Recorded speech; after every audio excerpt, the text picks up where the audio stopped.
Savez-vous que la Belgique est une puissance spatiale qui compte en Europe? Les Belges et le ciel, c'est une histoire d'amour qui a commencé avec la conquête de l'espace. On aurait presque du mal à le croire, l'aventure spatiale n'a que 50 ans. Le 4 octobre 1957, les Russes parvenaient en effet à placer en orbite autour de la Terre un petit satellite baptisé Spoutnik.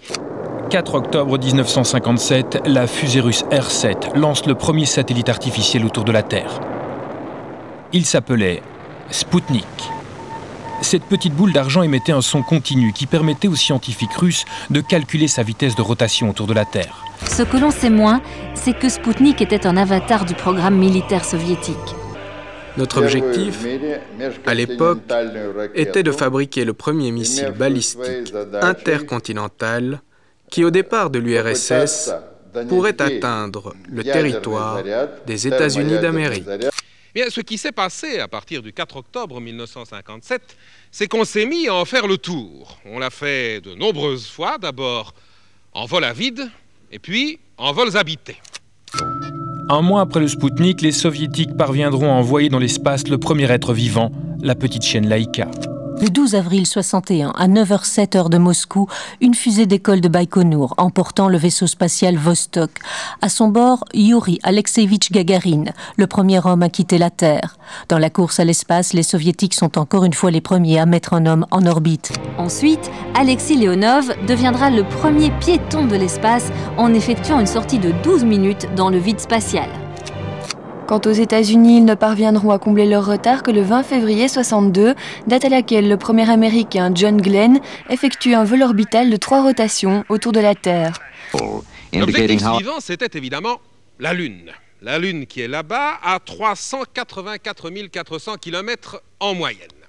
Eh bien, la première idée qui vient, c'est d'aller en droite ligne vers la Lune. Ce n'est pas exactement ce qu'on a fait. On a suivi une trajectoire qui avait la forme d'un 8 très allongé. C'est-à-dire qu'arrivé à proximité de la Lune, on a tourné autour. On a d'abord tourné autour un certain nombre de fois, et puis, vous vous souvenez, on s'est posé sur la Lune. One small step for man,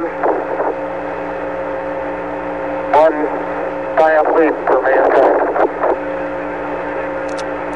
And as you talk to us from the Sea of Tranquility, it inspires us to redouble our efforts to bring peace and tranquility to Earth. For one priceless moment in the whole history of man, all the people on this Earth are truly one. À partir de là s'ouvrira une nouvelle ère, celle de la coopération, symbolisée en juillet 75 par la célèbre poignée de main dans l'espace d'un Soviétique et d'un Américain. Et l'Europe dans tout ça? Eh bien, c'est à Bruxelles, en 1973, qu'elle entre dans la course aux étoiles avec le lancement du programme Ariane. Les projets spatiaux sont ensuite confiés à un nouvel organisme, l'ESA, l'Agence spatiale européenne. Côté soviétique, c'est dans les missions de longue durée qu'on investit à partir des années 80. Ce sera la naissance de la station spatiale Mir. Conçue pour durer 3 ans, elle restera 15 ans en orbite. De nombreux cosmonautes ont habité Mir pour y réaliser des expériences scientifiques. Plus de 16 500 expériences. Un Russe y a même passé 437 jours, plus d'1 an. Mir va descendre très vite vers la Terre, une partie va exploser et brûler dans l'atmosphère. Les autres déchets vont tomber dans l'océan Pacifique. La Station spatiale internationale représente une étape majeure. Il s'agit de la première collaboration mondiale. 16 pays se sont unis à ce projet ambitieux, dont la Belgique, qui participe à l'assemblage de certains éléments. Sur la Station spatiale internationale, les astronautes exécutent des expériences pour le compte de chercheurs restés au sol. Prévoir le climat, mieux comprendre les mécanismes du réchauffement planétaire, surveiller le trou dans la couche d'ozone, l'espace joue un rôle fondamental pour gérer les problèmes environnementaux.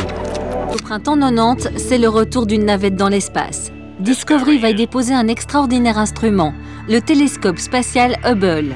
Celui qui offrira les plus belles images dont rêvent les astronomes et les astrophysiciens. Et puis, le grand moment qui nous a tous fait rêver, c'est bien sûr l'envol du premier astronaute belge, Dirk Friemuth. Pour tous ceux qui l'ont vécu, l'aventure de notre astronaute est inoubliable. Elle a scotché presque tous les Belges devant leur écran de télévision le 24 mars 1992.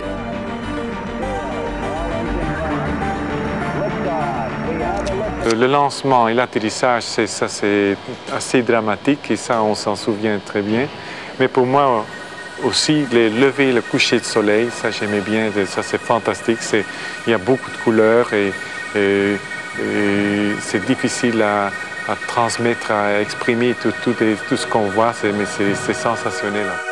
10 ans après l'épopée de Dirk Friemuth à bord de la navette Atlantis, c'est au tour d'un autre Belge, Frank De Huynh, de se parer de l'étoffe des héros.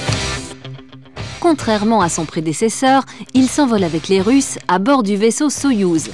Vladimir Pletzer, 43 ans, est un Bruxellois pas comme les autres. Lui, il risque bien de s'envoler dans les étoiles. Ingénieur de formation, docteur en physique, il travaille depuis 15 ans à l'Agence spatiale européenne. Sa spécialité, les vols paraboliques et les expériences en apesanteur. J'ai pas loin de 2700 paraboles. Chaque parabole dure à peu près 20 secondes d'apesanteur. Donc en mettant tout ça bout à bout, je suis pas loin des 14 heures, passé 14 heures. Et ce qui représente pas loin de 10 orbites terrestres. Les États-Unis repartent à la conquête de l'espace. George Bush l'a annoncé hier soir. Des hommes retourneront sur la Lune dès 2015, avec pour destination suivante la planète Mars. Tous les regards convergent désormais vers Mars. Les photos rapportées par différents satellites tentent à penser que de l'eau a pu couler sur la planète rouge.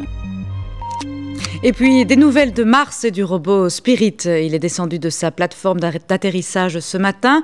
Après une pause qui lui a permis de régler sa caméra et son antenne de transmission, Spirit a parcouru ses premiers mètres sur la planète rouge. Sa mission, vous le savez, de trouver entre autres d'éventuelles traces d'eau. Ce n'est pas demain qu'on ira vivre sur la planète rouge. Il reste encore pas mal de choses à régler. Il faudra entre autres se protéger des rayons UV mortels. Mais ces premiers vaisseaux martiens sur Terre permettent déjà, au moins, pourquoi pas, de rêver.